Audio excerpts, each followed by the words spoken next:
अस्सलाम अलैकुम दोस्तों, जैसे कि आप ड्रामा तलाश एपिसोड 89 देख रहे हैं। अगर अभी तक आपने हमारे चैनल को सब्सक्राइब नहीं किया तो फौरन सब्सक्राइब करें, वीडियो को लाइक करें और बेल आइकन दबाना मत भूलिएगा ताकि आने वाली हर नई अपडेट आप तक सबसे पहले पहुंच सके। दोस्तों, आज के एपिसोड में कहानी मजीद दिलचस्प और जज्बाती होती नजर आती है। एपिसोड की शुरुआत वसीम और कैशमिला की गुफ्तगू से होती है। वसीम को शक होता है कि कैशमिला डॉक्टर के पास क्यों गई थी और वहां इतना वक्त क्यों लगा।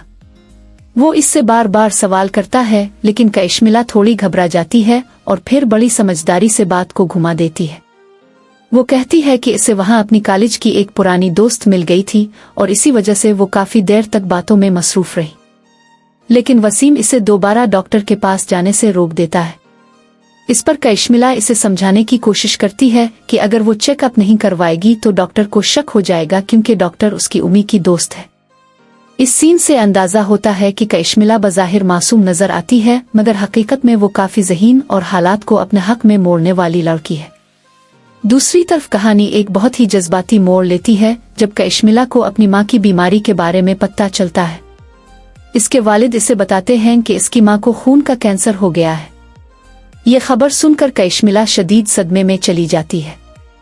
इसके वालिद बताते हैं कि पहले उन्हें लगा था कि ये आम दर्द है, लेकिन जब टेस्ट करवाए गए तो मालूम हुआ कि ये कैंसर है। कुछ अरसा पहले दवाइयों से तबीयत बेहतर हो गई थी, मगर दवाइयां छोड़ देने की वजह से बीमारी दोबारा लूट आई।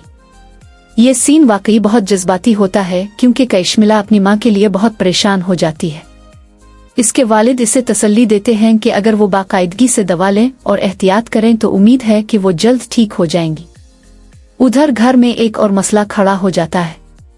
कैशमिला मार्केट जाती है लेकिन कई घंटे तक वापस नहीं आती। घर वाले सख्त परेशान हो जाते हैं, क्योंकि ड्राइवर भी इसका काफी देर तक इंतजार करता रहता है। सबको यही फिक्र होती है कि आखिर वो कहाँ चली गई है। जब वसीम को फोन किया जाता है तो वो कहता है कि परेशान होने की जरूरत नहीं है। इसके मुताबिक कैशमिला जब भी परेशान होती है तो शॉपिंग के लिए निकल जाती है ताकि अपना मूड तब्दील कर सके। कुछ देर बाद कैशमिला वापस आ जाती है, लेकिन इसका रवैया काफी सख्त हो जाता है। वो सबको साफ साफ कह देती है कि वो कहीं भाग कर नहीं गई थी और ना ही कहीं जाने का इरादा रखती है। इसी दौरान कहानी में एक और बड़ा मसला सामने आता है जब पुलिस स्टेशन से फोन आता है। पता चलता है कि कुछ अहम कागजात गायब हो गए हैं, जिनके बारे में FIR दर्ज करवाई गई है। ये वही कागजात होते हैं जो वसीम अपनी दादी के घर से लेकर आया था। यहाँ से जायदाद के मामले पर घर में बहस शुरू हो जाती है। वसीम का कहना है कि इस जायदाद में इसका भी हक बनता है, क्योंकि वो इस खानदान का बेटा है। लेकिन खानदान के कुछ अफराद इस बात से इत्तेफाक नहीं करते। आखिरकार फैसला किया जाता है कि इस मामले को शरीयत के मुताबिक हल किया जाएगा और किसी मुफ्ती साहिब से इस बारे में रहनुमाई ली जाएगी।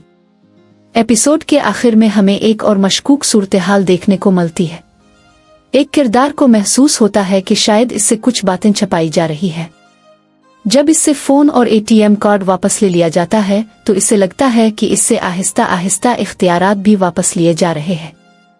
अब एक तरफ माँ की खतरनाक बीमारी, दूसरी तरफ जायदाद का तनाज़ो और तीसरी तरफ वसीम की नई मुश्किलात। ये सब कहानी को एक इंतहाई सनसनीखेज मोड़ पर ले आते हैं। अब देखना यह है कि आने वाले एपिसोड में क्या होगा। क्या कैशमिला अपनी माँ की बीमारी का मुकाबला कर पाएगी और जायदाद के इस बड़े मसले का आखिर क्या फैसला होगा? आप अपनी राय कमेंट्स में जरूर बताएं। अगर वीडियो अच्छी लगी हो तो लाइक, शेयर और चैनल को सब्सक्राइब करना मत भूलिएगा। अल्लाह हाफिज।